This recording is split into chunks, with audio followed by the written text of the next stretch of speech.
Hello students, अस्सलाम वालेकुम। उम्मीद है आप सब खैरियत से होंगे। हमने सेकेंड ईयर मैथमेटिक्स के लास्ट लेक्चर में एक्सरसाइज 3.1 का क्वेश्चन नंबर 12 तक कंप्लीट कर लिया था। आज हम करने के लिए जा रहे हैं क्वेश्चन नंबर 13। बहुत इंटरेस्टिंग, ज़बरदस्त और बहुत इम्पॉर्टेंट क्वेश्चन है। एनालिटिकल प्रूफ है, ऐसे ही प्रूफ जैसा कि हमने एक्सरसाइज 2.3 में किए थे। देखते हैं क्वेश्चन क्या है और हमसे क्या रिक्वायरमेंट है उसकी। Prove that the right bisectors of the sides of a triangle are concurrent। हमें ये साबित करना है कि किसी ट्राइंगल के राइट बाइसेक्टर्स जो होते हैं वो क्या होते हैं, कंकरेंट होते हैं। कंकरेंट के लिए आपको पता है कि क्या करते हैं। लास्ट लेक्चर में और उससे पीछे वाले लेक्चर में बताया था कि आपके पास तीन इक्वेशंस होती हैं। उन तीनों इक्वेशंस में x के कोफिशिएंट, y के कोफिशिएंट और कांस्टेंट, उनका एक डिटर्मिनेट बनाया जाता है। अगर उस डिटर्मिनेट का आंसर 0 आ जाए तो हम कहते हैं यस दे आर कंकरेंट। तो ये हमारे पास एक वर्ड लिखा हुआ है राइट बाइसेक्टर्स। देखें, ये जो राइट बाइसेक्टर्स है इसके अंदर दो डेफिनेशंस हैं, एक बाइसेक्ट और एक राइट। बाइसेक्ट का मतलब होता है आधा इधर और आधा उधर, यानी कि मिड पॉइंट। और राइट का मतलब है परपेंडिकुलर। परपेंडिकुलर का मतलब है 90 डिग्री। तो ये मैंने देखिए एक ट्रायंगल बनाई है, क्योंकि एनालिटिकल प्रूफ करना है तो इसलिए हमने एक्स एक्सिस और वाई एक्सिस के ऊपर एक ट्रायंगल बनाई है, जिसमें इसको इस एक पॉइंट को ट्रायंगल के एक वर्टेक्स को ओरिजिन के साथ मीट करवाया। तो इसके कोऑर्डिनेट्स को हमने सपोज किया कि a 0 0, क्योंकि ओरिजिन पर है। b के कोऑर्डिनेट हमने फ़र्ज़ किया यहाँ से लेकर यहाँ तक का डिस्टेंस स्मॉल a है, तो a 0, और c के कोऑर्डिनेट्स bc यहाँ लिखा हुआ भी है, let a 0 0 b a 0 c b c are the vertices of a triangle. अब हम आते हैं राइट बाइसेक्टर्स। बाइसेक्टर का मतलब है a b का जो बाइसेक्ट कर रहा है लाइन पॉइंट, इसको हमने नाम रख दिया d। और इसको बनाना है बाइसेक्टर को राइट बाइसेक्टर, तो हम कह देते हैं कि g पॉइंट से ये आ रहा है, तो हम कह देते हैं कि ये परपेंडिकुलर। यानी कि अब ये जी डी जो है ये दो काम कर रहा है।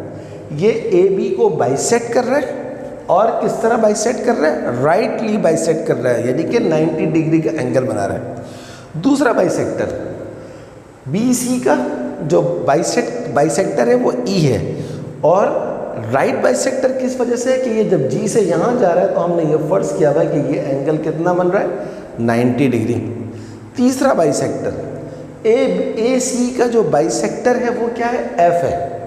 और राइट क्यों है, क्योंकि जी से जब ये यहाँ गया तो हमने ये फर्ज किया है कि ये परपेंडिकुलर है।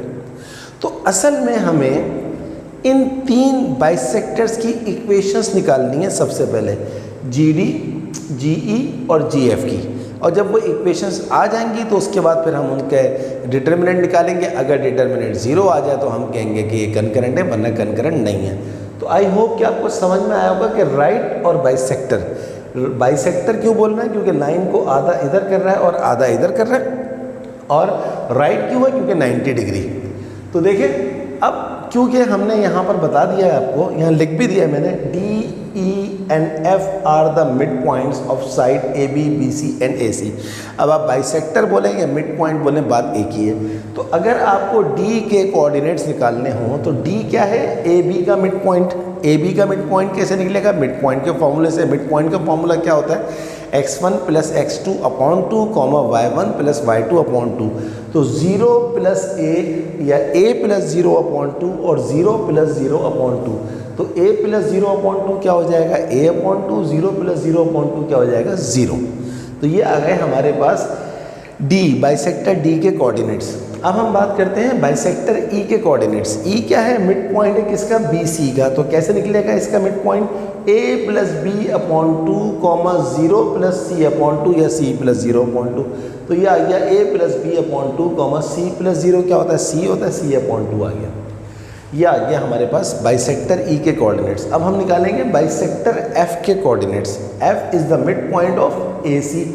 तो क्या हो जाएगा, b + 0 अपॉन 2, c + 0 अपॉन 2। तो b + 0 होता है b अपॉन 2 हो गया, c + 0 होता है c अपॉन 2 हो गया। अब हमारे पास जनाब इसके भी कोऑर्डिनेट्स आ गए, ई के भी आ गए, डी के भी आ गए, एफ के भी आ गए। हमारा टारगेट क्या है कि हमें जी डी की इक्वेशन निकालनी है, हमें जी ई की इक्वेशन निकालनी है और हमें जी एफ की इक्वेशन निकालनी है। इक्वेशन निकालने के लिए हमारे पास कितनी चीज़ों का होना ज़रूरी है? दो चीज़ों का, एक कोऑर्डिनेट और एक स्लोप। कोऑर्डिनेट तो आपको पता लग गया, डी के भी कोऑर्डिनेट्स आ गए हैं, ई के भी आ गए और एफ के भी आ गए। अब हमें ढूंढना है जी डी का स्लोप, जी ई का स्लोप और एफ जी का स्लोप।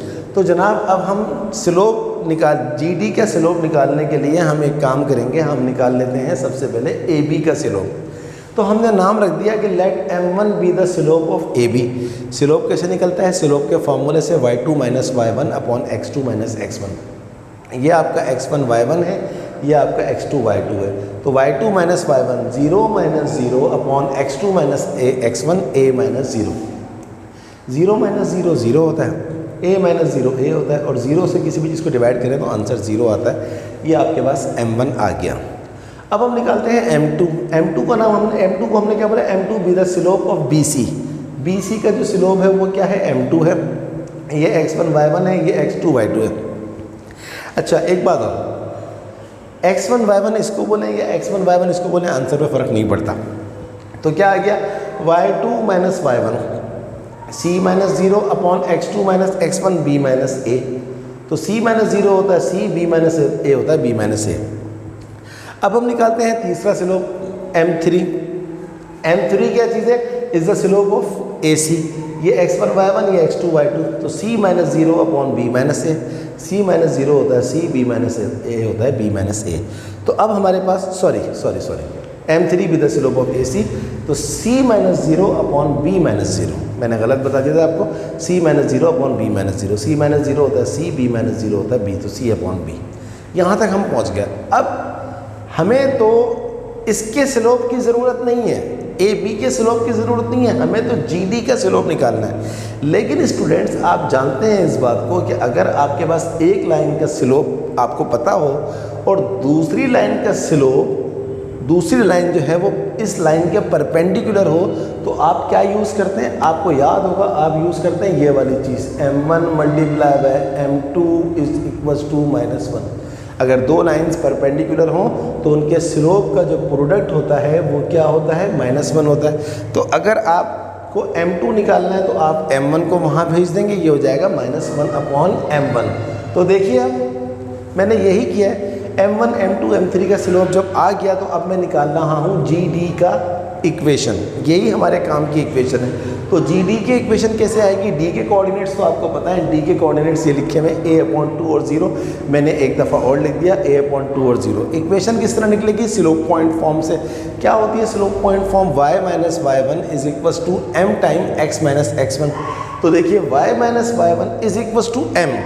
अब क्योंकि हमें ए बी का स्लोप नहीं चाहिए, हमें चाहिए जी डी का स्लोप। तो ए बी के स्लोप को अगर आप -1 अपॉन कर दें तो आपके पास क्या आ जाएगा? जी डी का स्लोप आ जाएगा। तो देखिए -1 अपॉन m1 कर दिया और x माइनस x1। तो अब आपके पास देखिए, ये देखिए आपके पास y माइनस y1 y1 आपके पास क्या है? 0 is equal to -1 upon m1। m1 आपने क्या निकाला था? 0। तो ये हो गया -1 upon 0 into x minus x1। x minus x1 आपके पास क्या है? a/2। चलिए आगे चलते हैं। ये 0 यहाँ पर क्या हो रहा है? डिवाइड, उस साइड पर जाके तमाम चीज़ों से मल्टीप्लाई हो जाएगा। और जब 0 कुछ चीज़ों से मल्टीप्लाई होता है तो ओवरऑल आंसर आपके पास क्या आ जाता है? 0 आ जाता है। माइनस इंटू एक्स माइनस ये आ गया प्लस a/2। और आगे चलते हैं, ये -x को उठा के यहाँ ले जाएं तो +x हो जाएगा और यहाँ ले जाएगा a/2। इस 2 को वहाँ ले जाएं, ये हो जाएगा 2x और a को भी वहाँ ले जाएं -a। तो 2x minus a is equal to 0 is the required equation of the right bisector GD। अब हम इसी तरह GE की इक्वेशन और GF की इक्वेशन निकालेंगे। तो GE की equation of right bisector GE की इक्वेशन निकालने के लिए हमारे पास E के कोऑर्डिनेट्स होने चाहिए। E के कोऑर्डिनेट्स तो हम पहले निकाल चुके हैं, ये लिखे हुए a + b/2 और c/2। फिर आप इक्वेशन यूज़ करेंगे कौन सी, slope point form, y minus Y one is equal to m time. अब आपको पता है कि BC का जो स्लोप है इसका नाम आपने रखा था m2, लेकिन आपको BC का स्लोप नहीं चाहिए, आपको GE का स्लोप चाहिए। GE जो है वो BC के ऊपर क्या है, परपेंडिकुलर है, तो -1/m2 यूज़ करेंगे आप। देखिए ये लिखा हुआ है y minus Y one is equal to -1/m2 x minus x1। y minus Y one क्या है, c/2 is equal to -1/m2। m2 आपने क्या निकाला था, ये लिखा हुआ है c upon b minus a, ये लिखा हुआ है आपके पास, is into x minus x1। x1 आपके पास क्या है, a plus B upon 2। I hope you understand. अब देखिए इसके बाद मैंने क्या किया, इस y के नीचे कुछ नहीं लिखा हुआ तो 1 लिखा हुआ है, तो 2 और 1 का एलसीएम आ गया 2, 2 इंटू वाई हो गया 2y, और 2 से 2 कट गया, ये आ गया c। ये माइनस ऐसे ही लिखा रहने दें, अपॉन के नीचे जब अपॉन आती है तो नीचे वाली चीज़ ऊपर चली जाती है, तो ये b माइनस a 1 से मल्टीप्लाई हुआ, b माइनस a माइनस ऐसे ही रखा हुआ है, और ये c आपके सामने नीचे ही लिखा हुआ है। इधर आ जाइए, इस x के नीचे लिखा हुआ था 1, तो 2 और 1 का जो एलसीएम है वो आ गया 2, तो 2 into x 2x minus plus minus a minus plus minus b। यहाँ तक पहुँच गए। अब हम आगे चलते हैं, ये वाला 2 इस वाले 2 से आप डायरेक्ट काटते हैं ताकि आपकी जो सवाल है वो थोड़ा छोटा हो जाए, तो 2y minus c is equal to, अब देखिए मैंने क्या किया है, इस माइनस की साइन को इस ब्रैकेट से मल्टीप्लाई कर दिया, तो माइनस को जब प्लस बी से करेंगे तो माइनस बी आ जाएगा, और माइनस माइनस प्लस ए हो जाएगा, तो माइनस बी प्लस ए लिखें या ए माइनस बी लिखें, बात एक ही है। तो अब ये पूरी की पूरी चीज़ क्या बन गई है, a माइनस बी बन गई है। a माइनस बी को 2x से मल्टीप्लाई किया, यहाँ शो कर दिया। उसके बाद क्या किया है, देखिए क्योंकि ये माइनस तो ऑलरेडी इससे मल्टीप्लाई होकर ख़त्म हो चुका है, तो इसलिए यहाँ लिखेंगे आप प्लस की साइन। ये ज़रा अलजबरा की चीज़ें हैं, ये प्लीज़ याद रखिएगा। ये माइनस जब इससे मल्टीप्लाई हुआ तो ये a माइनस बी हो गया, ये माइनस अब इससे मल्टीप्लाई नहीं होगा, तो लिहाजा आप यहाँ लिखेंगे प्लस, और ये तो अब a माइनस बी है, तो a माइनस बी किससे मल्टीप्लाई हो जाएगा, माइनस a माइनस बी से। और ये जो c है ये एज इट इज़ नीचे लिखा हुआ है। अब ये c यहाँ डिवाइड हो रहा है, वहाँ जाके 2y से मल्टीप्लाई हुआ तो 2 से 2cy हो गया, और c इंटू सी सी स्क्वायर हो गया, इज इक्वल टू ये वाला 2 पहले लिख दें, a माइनस बी यहाँ लिख दें, और x यहाँ लिख दें, कोई फ़र्क नहीं पड़ा, 2 इंटू एक्स 2x ही होगा।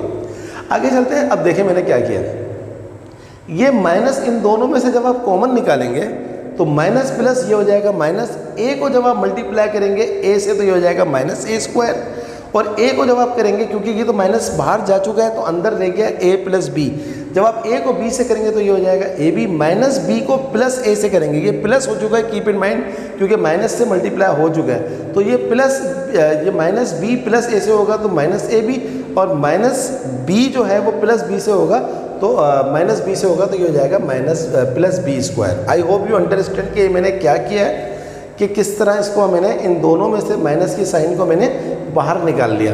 तो जब मैंने माइनस की साइन को बाहर निकाला, एक दफ़ा मैं इसको और चेक करना चाहता हूँ, यस बिल्कुल सही है। तो एक दफ़ा फिर बताता हूँ मैं आपको कि a माइनस बी ये लिखा हुआ है आपके पास, और यहाँ से आपने दोनों में से माइनस की साइन को बाहर निकाल दिया, तो ये हो गया आपके पास माइनस, यहाँ आ गया।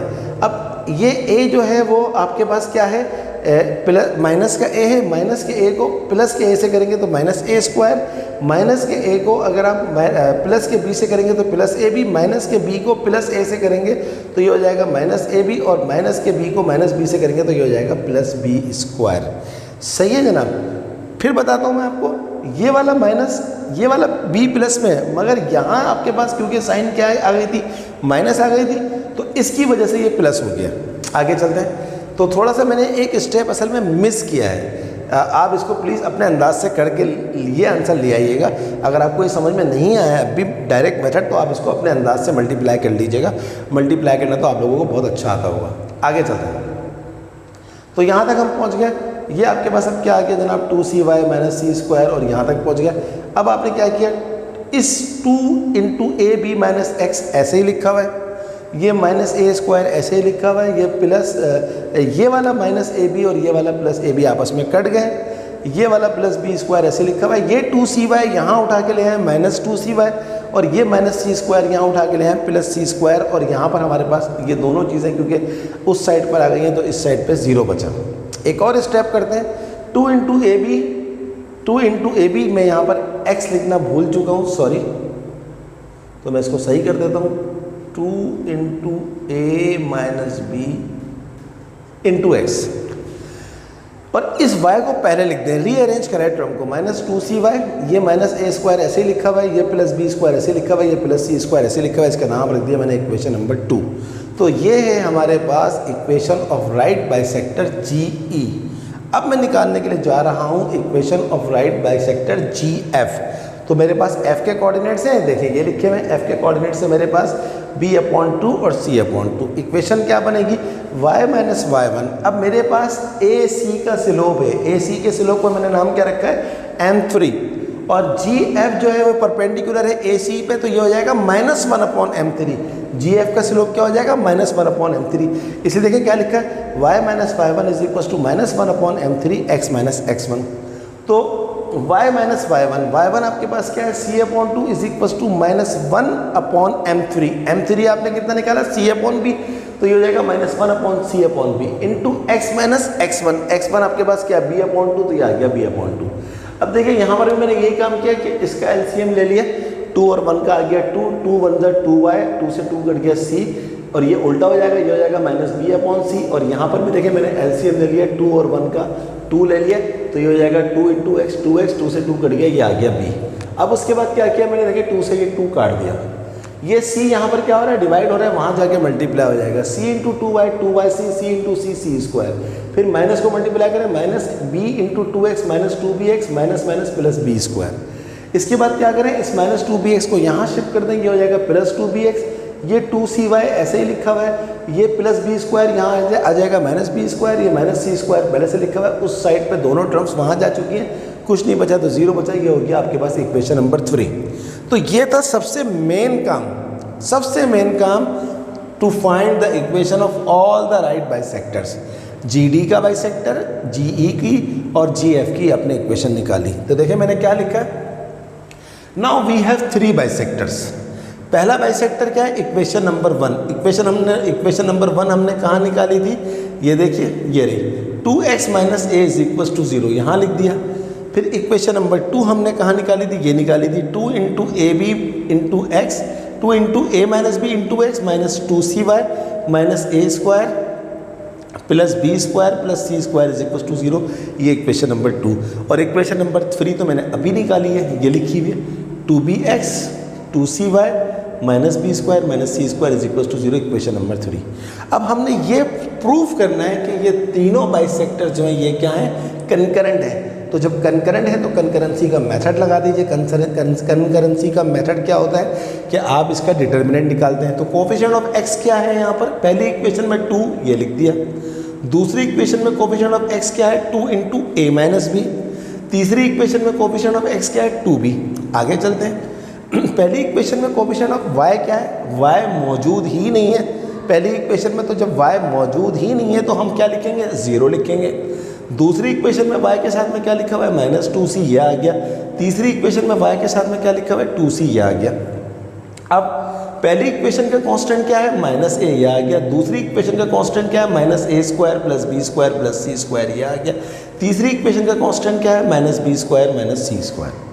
अब हमें इसका निकालना है डिटर्मिनेंट, और वो डिटर्मिनेंट 0 आना चाहिए, क्योंकि वो कह रहा है साबित करो कि ये कंकरेंट हैं। तो सबसे पहले हम क्या करते हैं, taking 2 from C1 and C2, एक कॉलम ये है और एक कॉलम ये है, हम इन दोनों कॉलम में से 2 बाहर निकालना है। तो यहाँ से 2 2 2 एक दफ़ा बाहर आ गया तो वो 2 बना, वो 2 बना आपके पास। तो यहाँ क्या बचा, 2 बाहर जा चुका है 1, 2 बाहर जा चुका है a - b, 2 बाहर जा चुका है b। यहाँ से जब 2 बाहर निकाला तो 0 के नीचे 2 आ जाएगा, और 0/2 0 ही होता है, तो वो 0 0 रहा। यहाँ से 2 बाहर चला गया तो -c बचा, यहाँ से 2 बराबर चला गया तो c। तो एक 2 यहाँ से बाहर गया था और एक 2 यहाँ से बाहर गया था, तो वो दोनों 2 आपस में मल्टीप्लाई हुए तो 2 2 = 4 आ गया। तो ये आपको समझ में आ गया होगा कि जब 2 कॉलम से सेम एलिमेंट निकलते हैं, वो दोनों कॉलम्स की वैल्यूज़ जो आपने बाहर निकाली होती है वो आपस में मल्टीप्लाई हो जाती है। तो 2 यहाँ से बाहर गया, 2 यहाँ से बाहर गया, तो 2 2 = 4। इसके बाद क्या हुआ, ये -a ऐसे ही लिखा हुआ है, ये -a² + b² c² ऐसे ही लिखा हुआ है, ये -b² - c² ऐसे ही लिखा हुआ है। इसके बाद मैंने क्या किया, ऐड R3 इन R2। देखिए ये आपके पास रो 1 है, ये आपके पास रो 2 है, ये आपके पास रो 3 है। तो रो 3 को मैं रो 2 में ऐड कर रहा हूँ। तो ये जो 4 है ये ऐसे ही लिखा हुआ है। अब ये जब b, ये रो 3 के एलिमेंट्स हैं, ये रो 2 के एलिमेंट्स हैं, जब b a माइनस b में ऐड होगा तो b से b कैंसिल हो जाएगा, खाली क्या बचेगा, a बचेगा।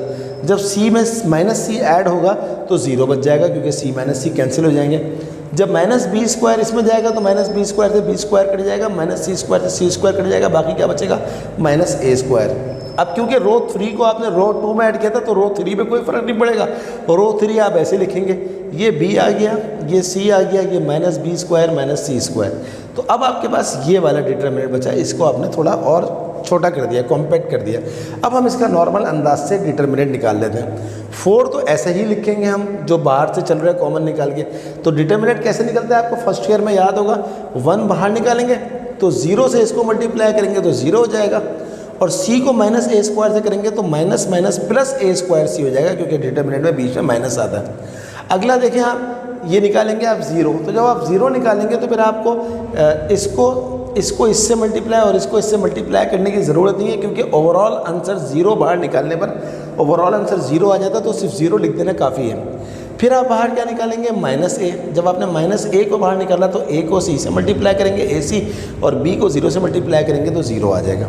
आगे चलते हैं, 4 इंटू 1 को ए स्क्वायर सी से मल्टीप्लाई करेंगे, ए स्क्वायर सी हो जाएगा, ये माइनस 0 ख़त्म हो जाएगा, माइनस ए को ए सी से करेंगे तो ये हो जाएगा माइनस ए स्क्वायर सी।